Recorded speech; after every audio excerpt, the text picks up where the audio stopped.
وما أرسلناك إلا رحمة للعالمين. Kita masuk di bab 163. Bab Fadlul Kabir, bab keutamaan orang-orang tua. Keutamaan orang-orang tua.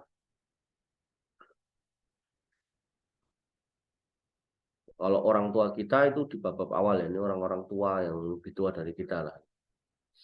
An Abi Hurairah radhiyallahu anhu, dari Abu Hurairah radhiyallahu anhu, an Nabi sallallahu alaihi wasallam qala, dari Nabi sallallahu alaihi wasallam beliau bersabda, man lam yarham shaghirana wa ya'rifu haqqa kabirana falaysa minna.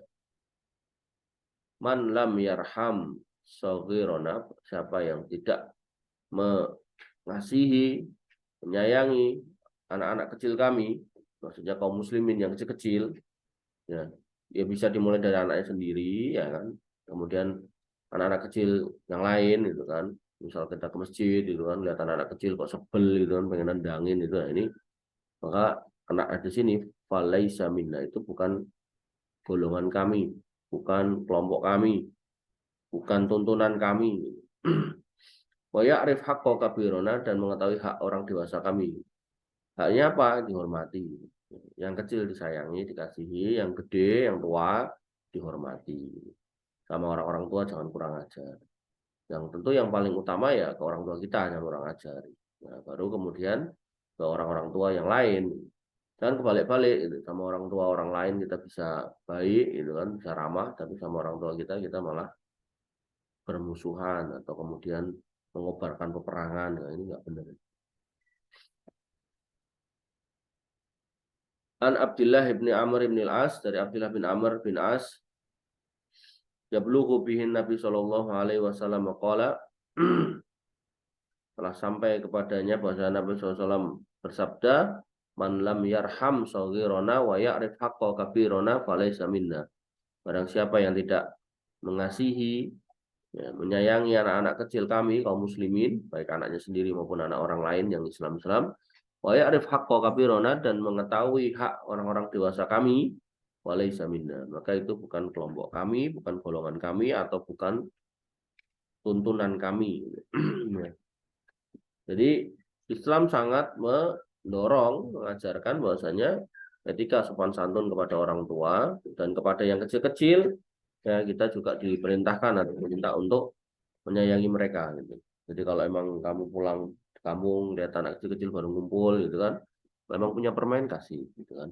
Jadikan itu sebagai hadiah. Jadi anak-anak kecil di kampung tuh kalau bisa tuh mengingat kita itu sebagai wong sing lomo gitu. Saya pernah cerita di sini mungkin ya, ada seorang pendeta itu malang melintang jadi guru agama sana ke sini, pindah sekolah gitu kan, guru agama Islam itu awalnya.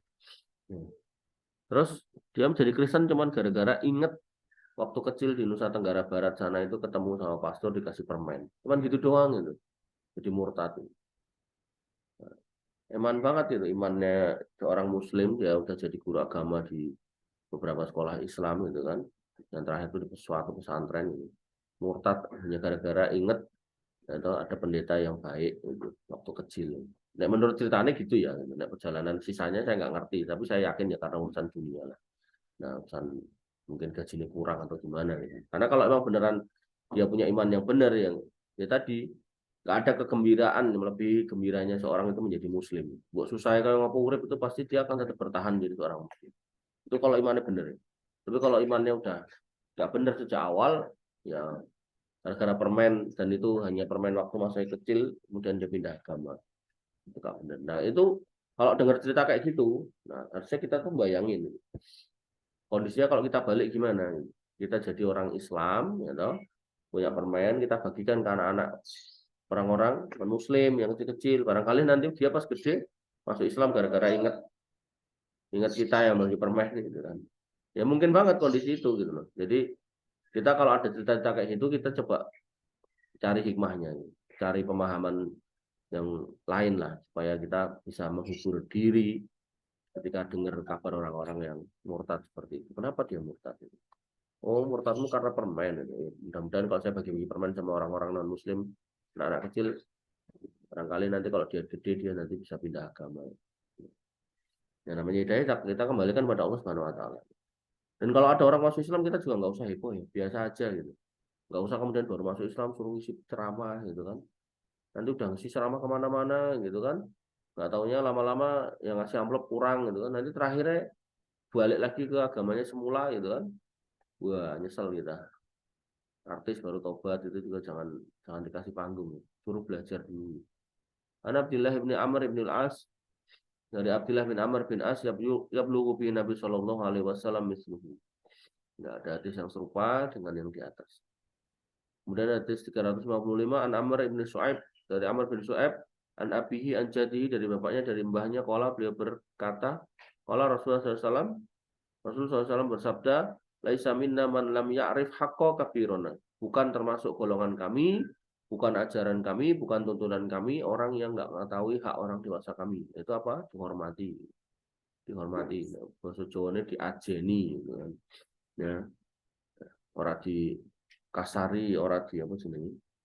Orang di nggak sopanin gitu kan. Ya. Wa yarham shaghirona, dan menyayangi, mengasihi anak-anak kecil kami. Nah, jadi Nabi itu ajarannya adalah beliau menghormati orang tua dan mengasihi atau menyayangi anak-anak kecil. An Abi Umamah anna Rasulullah sallallahu alaihi wasallam qala, dari Abi Umamah bahwasanya Nabi SAW bersabda, man lam yarham, barang siapa yang tidak mengasihi saghirona, anak-anak kecil kami, wa yajullu kabirona falaisa minna, dan tidak memuliakan orang-orang dewasa kami, maka dia bukan kelompok kami. Maka itu bukan tuntunan kami, nggak mengikuti tuntunan kami. Hampir sama maknanya. Nah, jadi poinnya adalah 4 hadis di atas mengajarkan kita, memerintahkan kepada kita, bahwasanya Nabi SAW memberikan petunjuk tentang akhlak, yaitu kita harus mengasihi yang kecil dan menghormati yang dewasa atau yang besar atau yang tua.